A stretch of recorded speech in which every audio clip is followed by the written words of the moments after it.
This grapefruit cordial is another great example of how sous vide can create new ingredients that never were made before. By being able to cook at such a specific temperature, we're able to keep the freshness of grapefruit juice intact and not overcook it.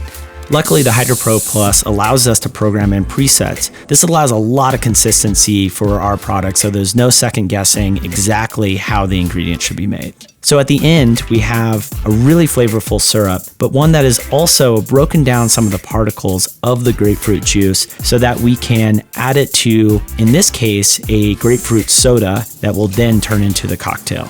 We add grapefruit cordial, a little citric acid solution, phosphoric acid, and a little drop of grapefruit extract. We add some seltzer water to that and force carbonate everything.